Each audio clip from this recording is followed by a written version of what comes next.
case, United States versus Chazen, the prosecutor asked for 78 to 97 months. You imposed 28 months. 28 months is a 64% reduction. In United States versus Cooper, the prosecutor asked for 72 months. You imposed 60 months. That was a 17% reduction. In United States versus Downs, the prosecutor asked for 70 months. You imposed 60. That was a 14% reduction. In United States versus Hawkins, the prosecutor asked for 24 months. You imposed 3 months. That was an 88% reduction. In United States versus Savage, the prosecutor asked for 49 months. You imposed 37. That was 24% reduction. In United States versus Stewart, the prosecutor asked for 97 months. You imposed 57. That was a 41% reduction. Every single case, 100% of them, when prosecutors came before you with child pornography cases, you sentenced the defenders to substantially below, not just the guidelines, which are way higher, but what the prosecutor asked for on average of these cases, 47.2% less. Now, you said you made sure the voice of the children was heard. Do you believe in a case like United States versus Hawkins, where the prosecutor asked for 24 months and you sentenced the offender to only 3 months? Do you believe the voice of the children is heard when 100% of the time you're sentencing those in possession of child pornography to far below what the prosecutor's asking for?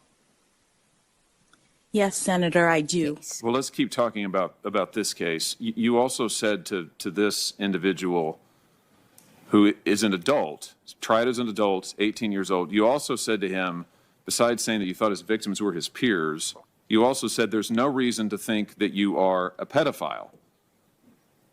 And then you went on to say, again, that's another reason why you weren't going to give him, you're only going to give him 3 months, because you had judged that he wasn't a pedophile. And then you said, and this is something I really need your help understanding, then you apologized to him.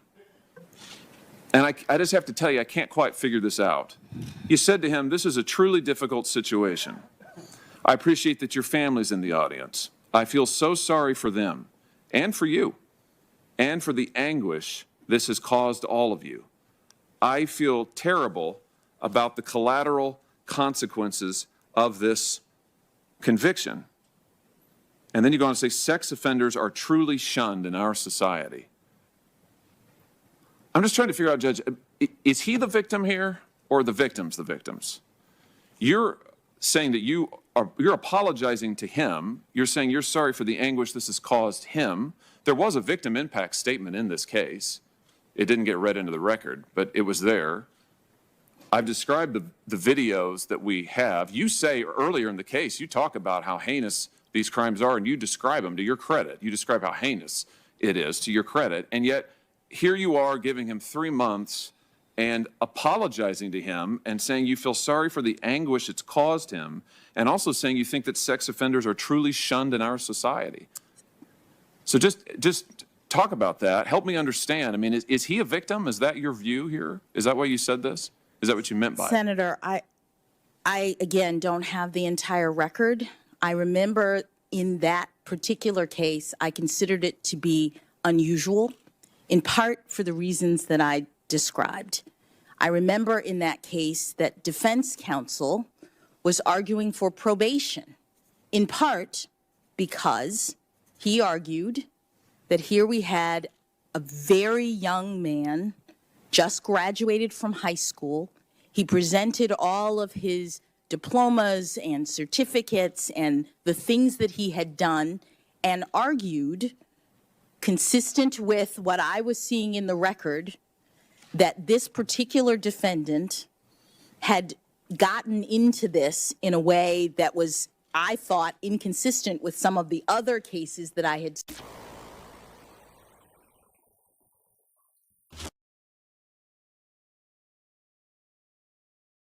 And Americans need a Supreme Court justice who will protect our children and will defend parents' constitutional right to decide what is best for their own kids.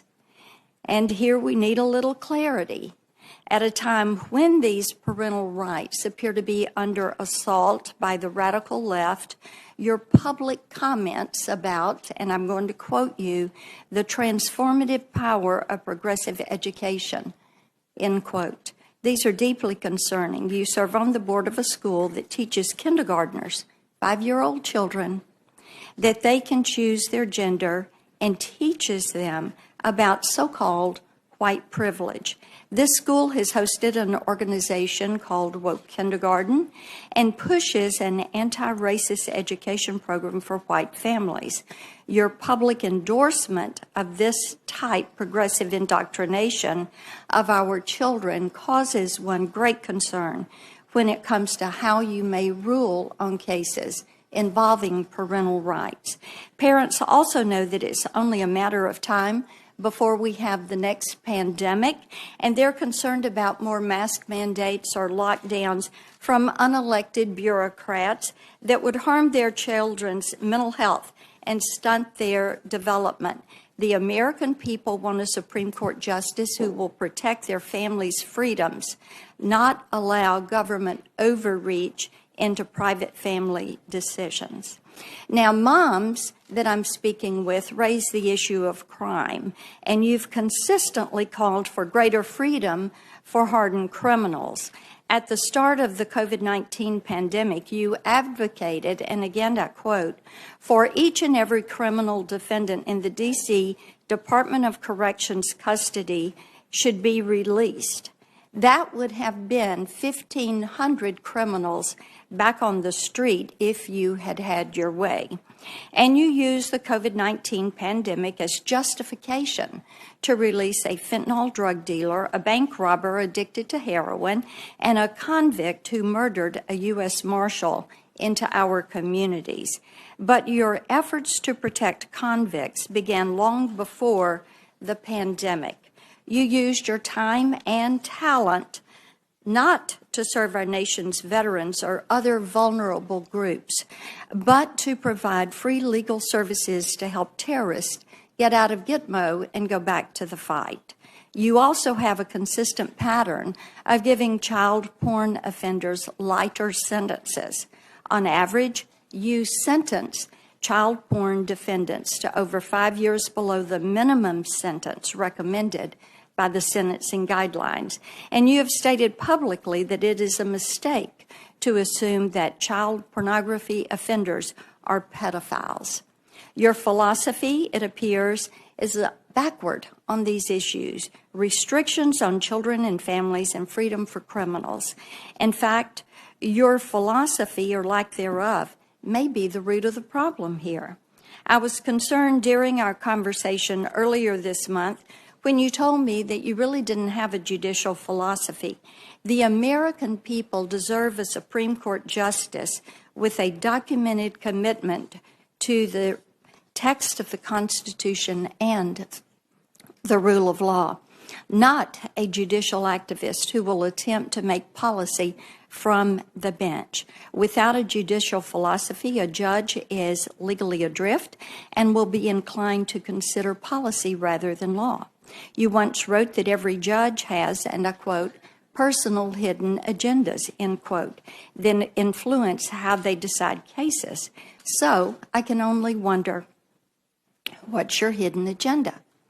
Is it to let violent criminals, cop killers, and child predators back to the streets? Is it to restrict parental rights and expand government's reach into our schools and our private family decisions? Is it to support the radical left's attempt to pack the Supreme Court?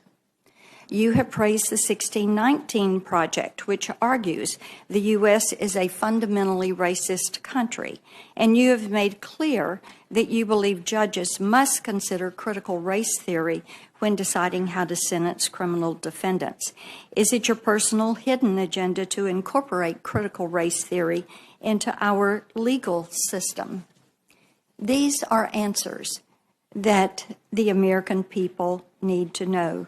So we are going to look at past statements and decisions and seek clarification from this committee before we make our decisions.